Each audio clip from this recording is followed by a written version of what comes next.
Praise the lord, hallelujah. प्रभु को धन्यवाद। आइए हम अध्ययन को जारी रखें। भजन 118 पर हम अध्ययन कर रहे हैं और पिछली बार हमने उसके पहले 4 पदों को देखा। आज हम आगे चलें। साम 118 वर्स 5, 6 एंड 7, 5, 6 और 7। और यहाँ यूँ लिखा है, मैंने सकेती में परमेश्वर को पुकारा और परमेश्वर ने मेरी सुनकर मुझे चौड़े स्थान में पहुँचाया। यहोवा मेरी ओर है, मैं ना डरूंगा। मनुष्य मेरा क्या कर सकता है? यहोवा मेरी ओर मेरे सहायकों में है, मैं अपने बैरियों पर दृष्टि करके संतुष्ट होऊंगा। यहाँ शब्द इस्तेमाल हो रहा है सकेती। 5वें पद में सकेती इंग्लिश में है, I called on the lord in distress. और इसको एक प्रभु के दास ने बहुत अच्छा पिक्चराइज किया। उन्होंने कहा ये मानो एक टाइट स्पॉट के समान है। अक्सर हम लोग भाषा में यूज करते हैं ना, I am in a tight spot.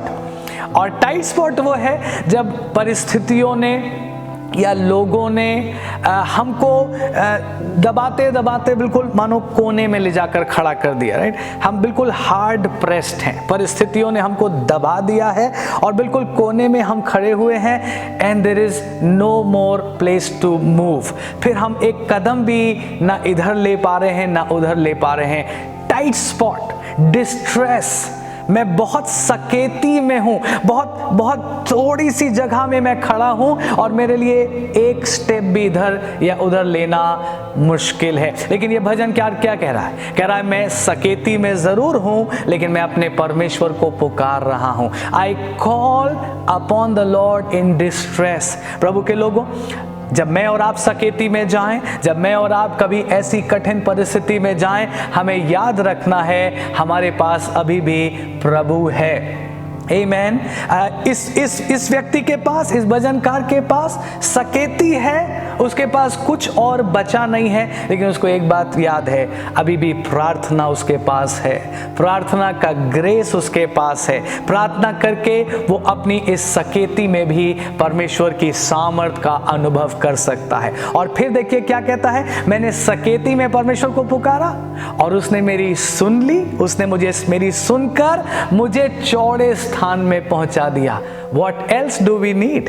एक डिस्ट्रेस के टाइम में कि जब मैं और आप उसमें अपने परमेश्वर को पुकारें तो वो हमारी सुन ले। आमीन। और हमारा परमेश्वर जरूर हमारी सुनता है। मैं आपको याद दिलाऊं, जब अब्राहम और सारा की दासी हाजिरा भागी जा रही थी अपनी स्वामिनी के घर को छोड़कर और वो रेगिस्तान में पहुंच गई, डेजर्ट में पहुंच गई, और आपको याद है उसका बेटा मरने पर था और तभी लिखा है वो अपने बेटे को दूर छोड़कर और अलग जाकर बैठकर रोने लगी और उसे लगा अब कुछ और नहीं हो सकता। That is what tight spot is. लेकिन उस परिस्थिति में भी परमेश्वर ने उसकी प्रार्थना को सुन लिया। और हाजिरा ने परमेश्वर के लिए क्या कहा? उसने कहा, ओ मेरा परमेश्वर अता एल रोई परमेश्वर है, अर्थात वो मुझे देखने वाला परमेश्वर है। सो टाइट स्पॉट में हम क्या करें? When nothing else is left, prayer is there. प्रार्थना है, सुनने वाला परमेश्वर है। और अगर हम टाइट स्पॉट में परमेश्वर को पुकारेंगे तो वो हमारी सुनकर हमें चौड़े स्थान में पहुंचा देगा। आमीन। दूसरी बात जो मैं कहना चाहता हूं आपसे, ये भजनकार परमेश्वर को तब भी पुकारता था जब ये टाइट स्पॉट में नहीं था, जब ये सकेती में नहीं था, ये तब भी परमेश्वर को पुकारता था। इसलिए जब ये टाइट स्पॉट में आया तो इसका नेचुरल अफेक्ट ये था, उसका नेचुरल रिस्पॉन्स ये था कि वो टाइट स्पॉट में भी परमेश्वर को पुकारा। मैं कहना क्या चाह रहा हूं, हम परमेश्वर को सिर्फ तभी नहीं पुकारें जब हम टाइट स्पॉट में पहुंचे, हम सिर्फ तभी नहीं पुकारे जब हम दुख या सकेती में पहुंचे, हम अपने जीवन भर अपने परमेश्वर से प्रार्थना करें। आमीन। अगर सकेती नहीं है, अगर कष्ट नहीं है, अगर डिफिकल्ट टाइम नहीं है, फिर भी आप परमेश्वर को पुकारेंगे तो जब कभी गॉड फॉरबिड अगर सकेती आएगी भी तो भी आपको पता है मैं इस समय में अपने परमेश्वर को पुकार सकता हूं, पुकार सकती हूं, और मुझे मालूम है मेरा परमेश्वर मेरी पुकार को जरूर सुन लेगा। एक प्रभु के दास ने यूं कहा, prayer can be bitter in offering but sweet in answering.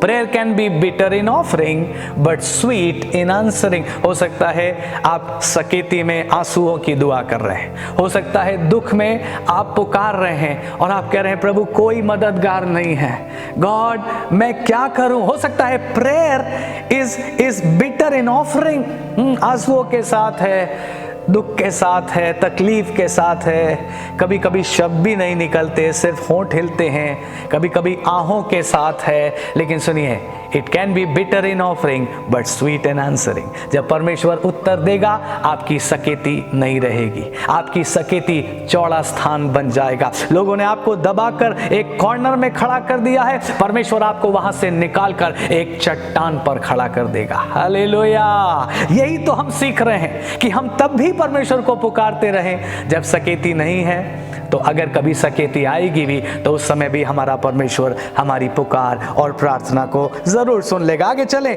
वह 6वां पद, यहोवा मेरी ओर है मैं ना डरूंगा, मनुष्य मेरा क्या कर सकता है।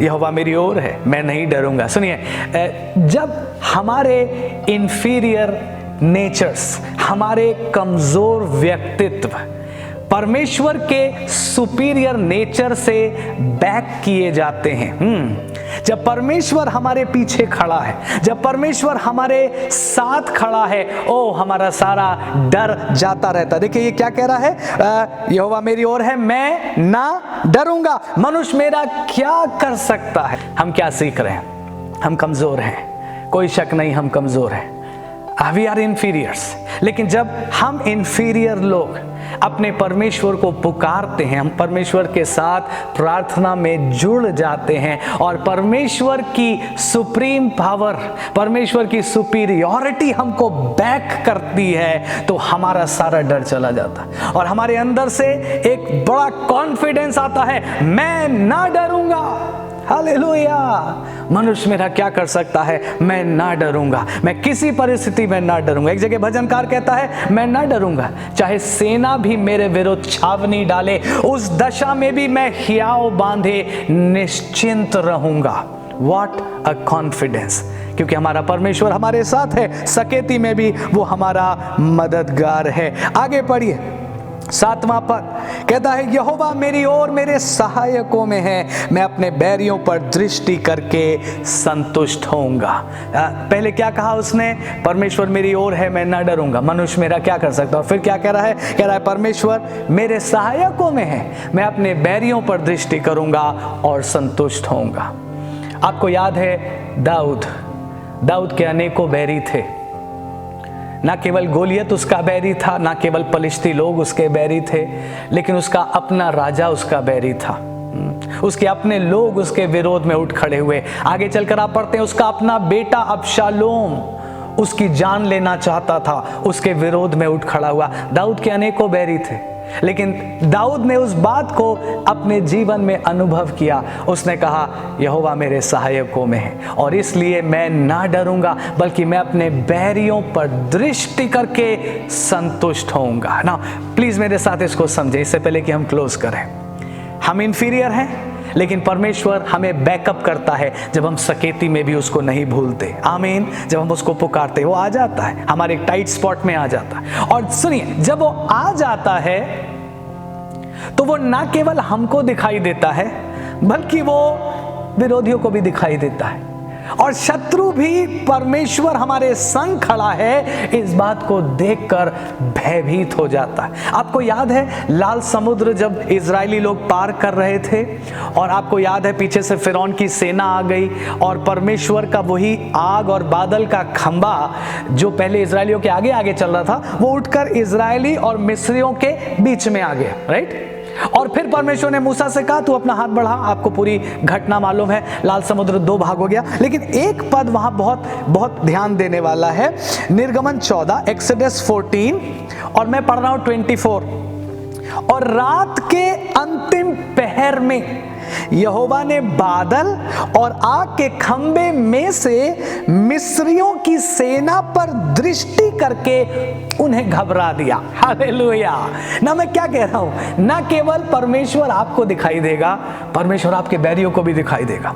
आपको परमेश्वर दिखाई देगा, आप खुश हो जाएंगे, आप कहेंगे ओ हमारा परमेश्वर हमारे सहायकों में खड़ा हुआ है। हालेलुया। अब मैं ना डरूंगा, मनुष्य मेरा क्या कर सकता है, ये आपका रिस्पॉन्स है। लेकिन उसी परमेश्वर को, आपके परमेश्वर को जब आपका शत्रु देखता है, वो अनसेटल हो जाता है, वो भयभीत हो जाता है, वो घबरा उठते हैं और वो चिल्लाकर भागने लगते हैं। भागो, उनका परमेश्वर उनके साथ खड़ा है, उनका परमेश्वर उनके युद्ध को लड़ने के लिए छावनी में आ गया है। हालेलुया।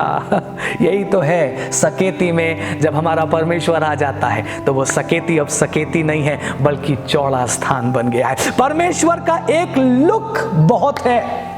आपने सुना, परमेश्वर की एक दृष्टि बहुत है। सिर्फ परमेश्वर ने एक लुक दिया मिस्रियों को और मिस्री भयभीत हो गए और वहां से भागने लगे, लेकिन वो कुछ भी कर नहीं सके बल्कि वो नष्ट हो गए। प्रभु के लोगों, जस्ट एक लुक, एक लुक। मैं आपसे कहना चाह रहा हूं, आप परमेश्वर को सकेती में पुकारना सीखिए। परमेश्वर आएगा और जब परमेश्वर आएगा उसका एक लुक शत्रु को अनसेटल कर देगा और शत्रु आपको छोड़ करके भाग जाएगा। एक और पद मैं पढ़ रहा हूं, थिस्सलुनीकियों की पुस्तक 2 थेस्सलुनियंस और उसका 2 अध्याय और उसका 8वां पद। 2 थिस्सलुनीकियों 2 अध्याय 8वां पद। तब वो अधर्मी प्रकट होगा जिसे प्रभु यीशु अपने मुंह की फूंक से मार डालेगा और अपने आगमन के तेज से भस्म करेगा। मुझे इतना सुंदर लगता है ये पद।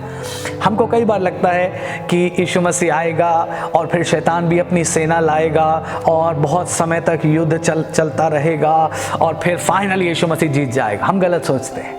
युद्ध जरूर होगा, आर्मगेदोन का युद्ध जरूर होगा, लेकिन यीशु मसीह को उस युद्ध में बहुत लंबी लड़ाई करने की जरूरत नहीं है। आप अपनी बाइबल में देखिएगा 2 थेस्सलुनियंस चैप्टर 2 वर्स 8। मैं फिर से पढ़ रहा हूं, प्रभु यीशु अपने मुंह की फूंक से उसको मार डालेगा और अपने आगमन के तेज से उसको भस्म कर देगा। हालेलुया। वापस से भजन 118 7वां पद, यहोवा मेरे सहायकों में है, मैं अपने बैरियों पर दृष्टि करके संतुष्ट होऊंगा। परमेश्वर का एक लुक बैरी पर पड़ेगा और बैरी नष्ट हो जाएगा। साम 62 में लिखा है, यहोवा उठे और शत्रु तितर बितर हो जाएं। जैसे मोम आग की आंच से पिघल जाता है, वैसे ही बैरी परमेश्वर की उपस्थिति में नष्ट हो जाएंगे। लेकिन लिखा है, धर्मी प्रफुल्लित होंगे और आनंदित होंगे। आमीन। आपको डरने की जरूरत नहीं है, केवल एक बात करने की जरूरत है, सकेती में भी परमेश्वर को पुकारिए। टाइट स्पॉट में भी अपने परमेश्वर के सामने अपने हाथों को उठाइए। मैं फिर से कह रहा हूं उस प्रभु के दास की बात, your prayer can be bitter in offering but sweet in answering. दुख के साथ भी कोई बात नहीं, दुआ करिए। आंसू के साथ भी कोई बात नहीं, दुआ करिए। लेकिन जब परमेश्वर उत्तर देगा, टाइट स्पॉट नहीं रहेगा, चौड़ा स्थान बन जाएगा। Oh hallelujah. और परमेश्वर की उपस्थिति के तेज से एक लुक शत्रु के लिए भारी पड़ जाएगा, बहुत कुछ हो जाएगा। और फिर क्या लिखा है? लिखा है, मैं अपने शत्रुओं पर, अपने बैरियों पर दृष्टि करके संतुष्ट होऊंगा। ना इसमें 2 बातें हमें सीखने की जरूरत है। या तो हमारा एडवर्सरी बदल जाएगा या रुइन हो जाएगा। परमेश्वर हर किसी को मौका देता है, राइट? परमेश्वर शत्रु को भी मौका देता है कि अगर वो अपनी गलती को मान ले कि उसने परमेश्वर के लोगों का विरोध किया है, उसने परमेश्वर का विरोध किया है और वो परमेश्वर के सामने दीन हो जाए, तो परमेश्वर उसे भी उद्धार देने के लिए तैयार है, राइट? आपको याद है शाऊल, जब उसने पश्चाताप कर लिया दमिश्क के रास्ते पर, यीशु मसीह ने उसको क्षमा कर दिया, जबकि उसने कितना ज्यादा कलीसिया का विरोध किया था। इससे पहले मैं क्लोज करूं, मैं इस चीज को सही नोट पर खत्म करना चाहता हूं। हम ये नहीं चाहते कि हमारे बैरी नष्ट हो जाए, हम ये नहीं चाहते कि उनका बुरा हो जाए, बल्कि हमारे प्रभु ने तो हमको सिखाया, अपने सताने वालों के लिए प्रार्थना करो। जो तुम्हारा विरोध करते हैं तुम उनका विरोध मत करो, बल्कि तुम उनके लिए दुआ करो। प्रभु के लोगों, परमेश्वर एक लुक शत्रु को देता है पहले एक मौका देता है कि शत्रु रिपेंट कर ले। अगर शत्रु अपनी गलती को मानकर प्रभु के सामने दीन हो जाएगा, प्रभु उसे भी अपने परिवार में ग्रहण कर लेगा, अपने राज्य में ग्रहण कर लेगा। लेकिन अगर विरोधी उसके बावजूद भी हठ में बना रहे, जैसे फिरौन राजा ने किया था, तो परमेश्वर फिर न्याय भी करता है और परमेश्वर दंड भी देता है। सो आप अपनी सकेती में परमेश्वर को पुकारते रहिए। आपकी सकेती बहुत जल्दी चौड़ा स्थान बन जाएगा।